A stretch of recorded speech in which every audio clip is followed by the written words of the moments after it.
জি না, নবী যেমন ভালোবাসতেন,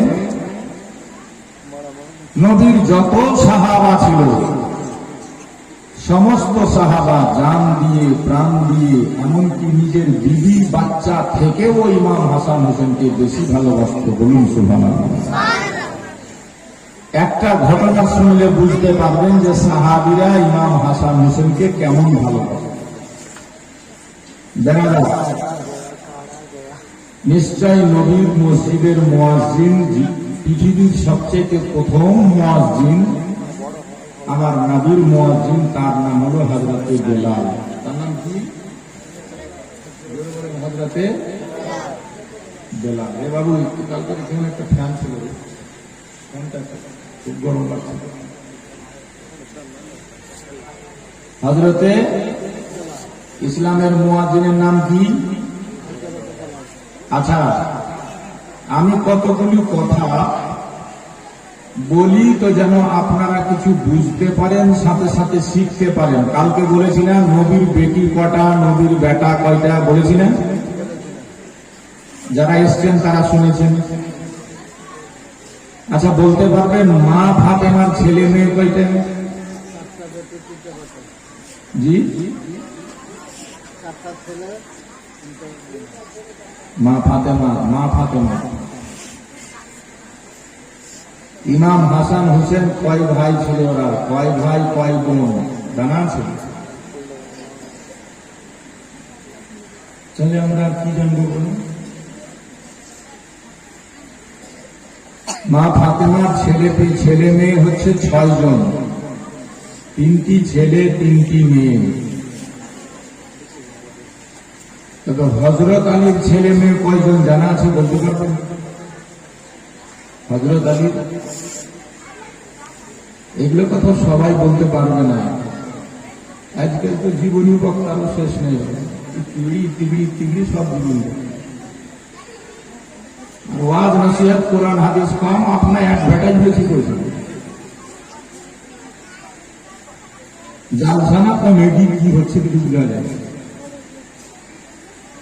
যাই হোক, জিজ্ঞেস করে দেখবেন কোন সময় যে হযরত আলীর ছেলে মেয়ে কয়টা আর মা ফাতেমার ছেলে মেয়ে কয়টা, জিজ্ঞেস করেছে। খালি জীবনী শুনবেন না, হু হা করলে খালি শুনে খালি হু হা করিয়েন না, বুঝারও চেষ্টা করবেন।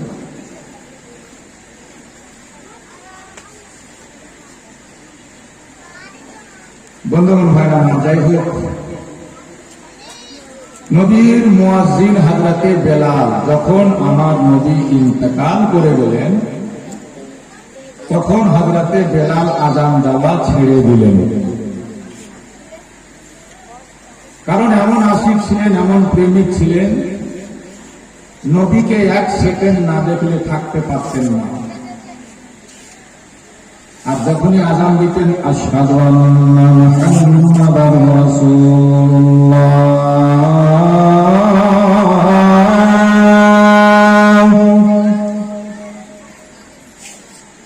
সঙ্গে সঙ্গে নবীকে দেখতে পেতে।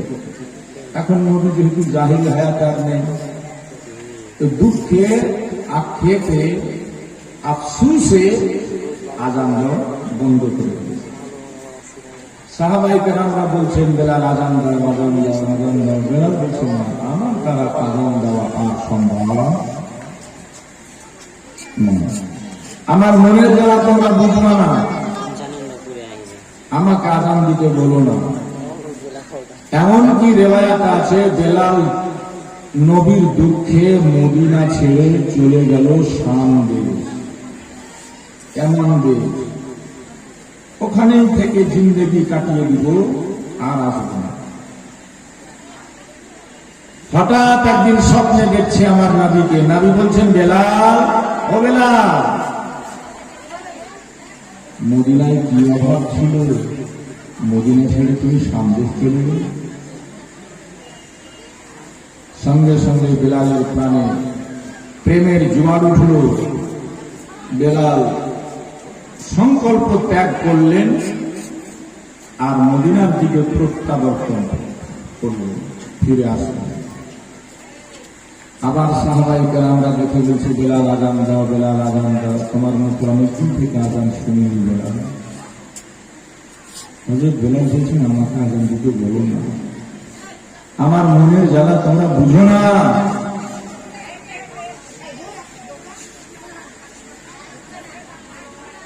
সাহাবারা লাস্ট অব্দি চিন্তা করলেন আমাদের কথায় বেলাল আযান দিবে না, যদি দেয় তাহলে ইমাম হাসান হুসেনকে ডাকতে হবে। তারা দু ভাই বললে অবশ্যই বেলাল না করতে পারবে না। ডাকা হলো ইমাম হাসান হুসেনকে। কাকে ডাকা হলো? এই জোরে বলো না, কাকে ডাকা হলো? যাদের মহব্বতে আজকে বসেছে সেই ইমাম হাসান হোসেনকে ডাকা হলো। বলে হুজুর আমরা এত বলছি বেলাল আযান দিতে রাজি নেই না, আপনি একটু আপনারা দু ভাই একটু বলেন তো। ইমাম হাসান হোসেন বলছে বেলাল, এ আমার নানার মুয়াজ্জিন বেলাল, তোমাকে আযান দিতে হবে, তুমি আযান দাও। হযরতে বেলাল কেমন ভালোবাসতেন, শুধু আমি এটা দেখাচ্ছি যে সাহাবীরা কেমন ভালোবাসতেন হাসান হোসেনকে। হযরতে বেলাল কিন্তু আর না করতে পারলেন না, এক বাক্যে চেপে গেলেন মিনারায়, আযান দিতে শুরু করলেন। আর যখনই ওই শব্দে পৌঁছেছেন আশহাদু আন্না মুহাম্মাদার রাসূলুল্লাহ,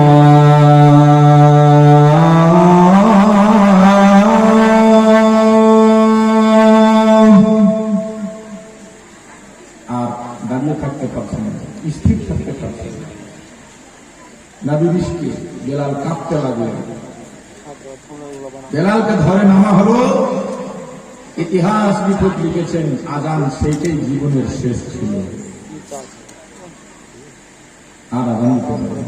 তবে সাহাবারা হযরত বেলালকে জিজ্ঞেস করেছিল, বেলাল ও বেলাল, এত জন বলল তুমি আযান দিলে না, ইমাম হাসান হোসেন বলল তুমি একবারও না করলে না, আযান দিতে দাঁড়িয়ে গেলা, কারণ কি ছিল বেলাল বলো।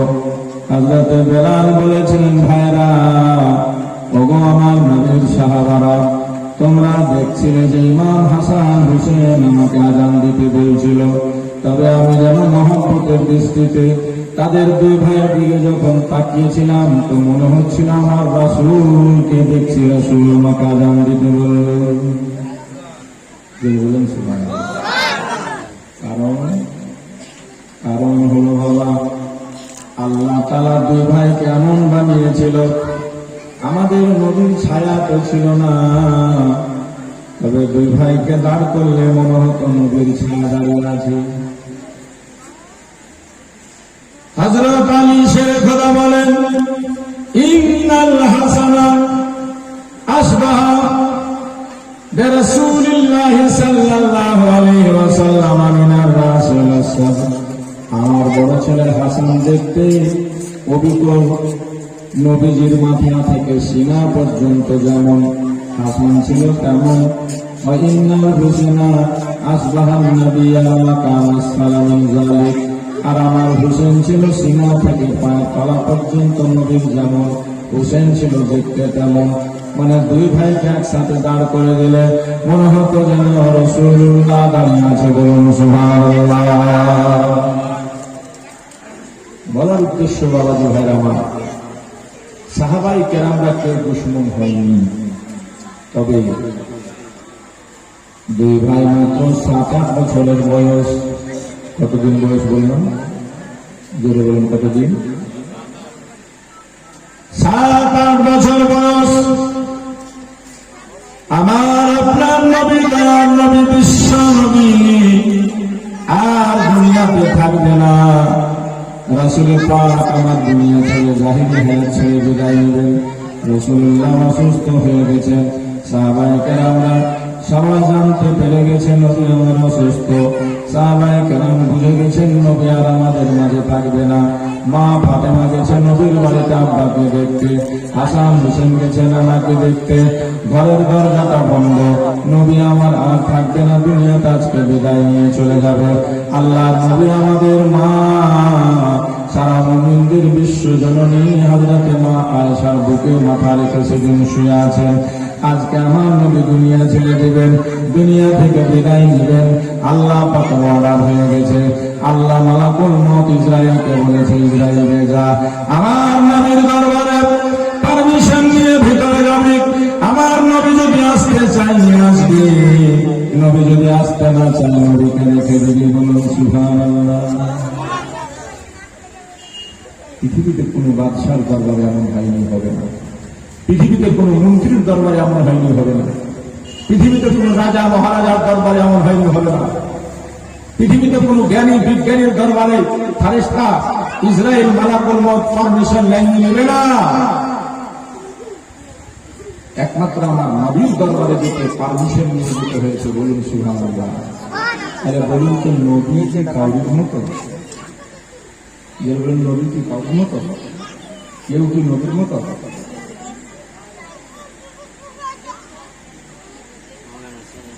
নবীর দরবারে এসে ছট ছট করে দরজায় বাড়ি দিচ্ছে। মা ফাতেমা গেটে বসা, জিজ্ঞেস করছেন, মান দাক্কাল বাব, কে দরজায় বাড়ি দাও? ফেরেশতা বলছে, আমি একজন মুসাফির, দূর থেকে আসছি। কাজ কি? তো বলে নবীর সঙ্গে দেখা করতে চাই। বলে আমার আব্বা এখন অসুস্থ, দরজা খোলা হবে না। মালাকুল মউত ফিরে চলে গেল। বলুন সুবহানাল্লাহ। যারা বলুন সুবহানাল্লাহ। নবীজির মাজারটা কি? নবীজির দরবারটা কি? নবীকে কবি লিখছেন, নবীর রাজা শরীর দেখে মন ভরে না, নবীর রাজা শরীর দেখে মন ভরে না, মদিনায় দেখে না ও গো শাহে মদিনা। নবীর দরবারে এসে মালাকুল মউত পারমিশন চাইছে। মা ফাতেমা বললেন হবে না, ফিরে গেছে। আবার এসেছে। ফাতেমা বলছে হবে না, আব্বা অসুস্থ, দরজা খোলা যাবে না। মালাকুল মউত আবার ফিরে গেছে। আমাদের দরবারে যখন ফেরেশতা আসবে, তো কারোর রাস্তাও করবে না, কারোর কথাও শুনবে না, কারোর অপেক্ষাও করবে না। আসবে, দম কবজ করবে, চলে যাবে। আর কে কখন যাবে এটা কেউ বলতেও পারবে না। কথা ঠিক না? এটাও তো বলেছে, আমার মরণ আসিবে কখন কেউ তো জানে না। আমি মরে গেলে, আমি চলে গেলে আমায় তোমরা ভুলে যাইও না। আমি মরে গেলে আমায় তোমরা ভুলে যাইও না। আমার মরণ আসিবে কখন কেউ তো জানে না।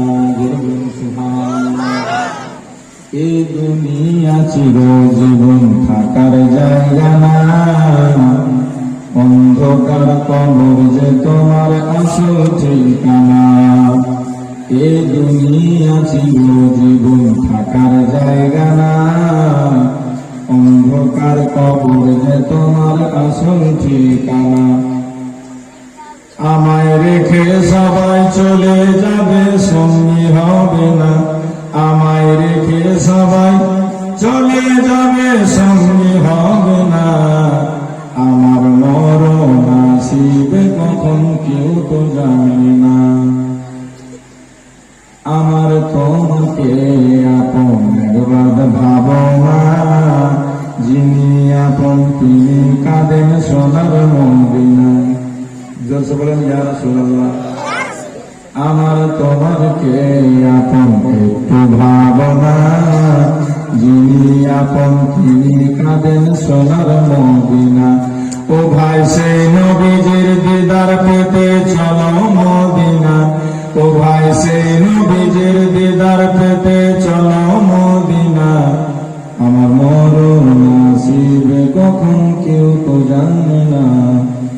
কবর মাঝে মা বাবাকে দেখতে পাবে না, দেখবো যাকে তিনি হলেন শাহে মদিনা। কে কথা কোচে রে?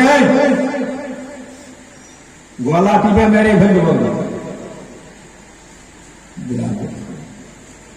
কথায় আছে ভালো জাতের কচু হলে অল্প জলে সিঝে, আর ভালো জাতের বেটি হলে, ভালো বাপের বেটি হলে অল্প কথাই বুঝবে। যে কথা বলবে বুঝে নেবে ভালো বাপের না।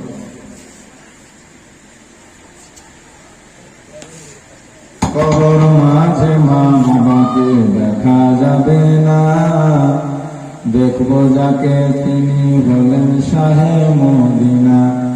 ও ভাই বুঝবো তখন নবী ছাড়া আপন কেহ না, আমরা বুঝবো তখন নবী ছাড়া আপন কেহ না। আমার মরণ আসিবে কখন কেউ তো জানে না। জোরে সুরে আল্লাহুম্মা।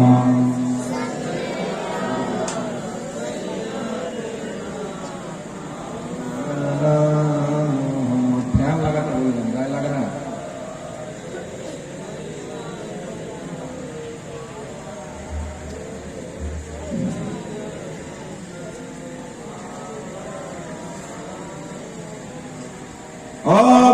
বলছিলাম মালাকুল মউত এসে তৃতীয়বার ডাক দিল।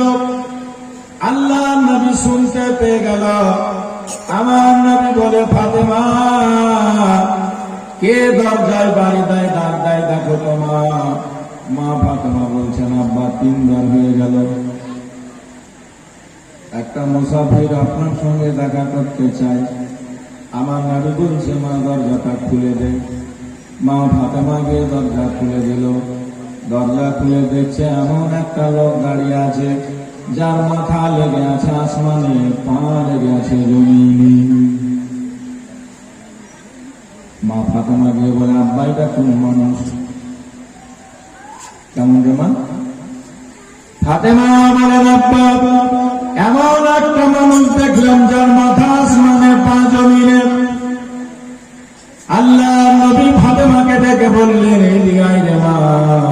তুই চিনতে পারলি না ফাতেমা? এটাই হলো মালাকুল মউত, এটাই হলো মৃত্যুর ফেরেশতা। হযরত মা ফাতেমা বলছেন, আব্বা মৃত্যুর ফেরেশতা আমাদের বাড়িতে ঘোরাঘুরি করছে কেন? নবী আমার বলে, মা তুমি জানো আজকে আমি তোমার আব্বা দুনিয়া থেকে বিদায় নিয়ে চলে যাব, তোমাদেরকে রেখে আমি বিদায় নেব। মা এমন কথা শুনতে নাই বেটি। এবার আর বেটি যে কতটা হয় খাঁটি, এটা বোঝা যায় মরণের উপরে। সবচাইতে দরদি বেশি হলো বাপ মার জন্য বেটি, আদরে হলো বাপ মার জন্য বেটি। বেটিকে নবী ভালোবাসতেন বেশি, বেটিকে ভালোবাসতে আমার নবী বলেছেন, কারণ বেটি নিয়ে যাবে বাপ মাকে জান্নাতে। আর যদি বেটির হক মেরে দিয়ে আপনি হজ করতে যান, তাহলে ওই বেটি নিয়ে যাবে আপনাকে জাহান্নামে। এবার ঠিক আছে, বেটির হক মারতে নাই, বেটির হক বেটিকে বুঝিয়ে দিলেন। নাকি বেটি যদি দুঃখ পায় আর বেটাকে সব দিয়ে দিলেন, বেটিকে দিলেন না, হজ করে হাজির হয়ে চলে আসলেন, তা আপনি মরার পরে আপনার ঠিকানা হবে জাহান্নাম। জেনে রাখেন। মা ফাতেমা নবীর বেটি, নবীর দুলালি, শোনার পরে কাঁদতে লাগলো। আব্বা ছোট্ট কালে মা হারিয়েছি, তখন থেকে মায়ের ভালোবাসা তোমার কাছে পেয়েছি। আব্বা এখন যদি তুমি ছেড়ে চলে যাও, আমি কাকে রেখে সান্ত্বনা দিব? দয়ার নবী আমার সান্ত্বনা দিয়ে বললেন, বেটি তোকে বেশি দিন কাঁদতে হবে না আমাকে ছেড়ে। শোন মা শোন, আমার চলে যাওয়ার পরে আমার আহলে ভাইদের ভিতরে সবার আগে তুমি দুনিয়া ছাড়বে, আমার যাওয়ার পরে পরে তুমি দুনিয়া ছেড়ে চলে যাবে। যখন মা ফাতেমা নিজের কথা শুনলেন, তখন মুচকি মুচকি হাসতে লাগলেন। কারণটা হলো মা ফাতেমা দুনিয়াতে এমন কিছু আমল করেছিল গো মা, মা ফাতেমার মৃত্যু বলে ভয় ছিল না। এই জন্য বলবো মা বোনেরা, আজকাল দেখলাম 2টা বউ হবে, বউগুলো ছোট্ট মেয়ে না, আসছি তখন গাড়ির পিছনে দাঁড়িয়ে দাঁড়িয়ে শরবত খেয়েছে, মাথাতে কাপড় পর্যন্ত। তো কার বউ? ওদের গার্জেনও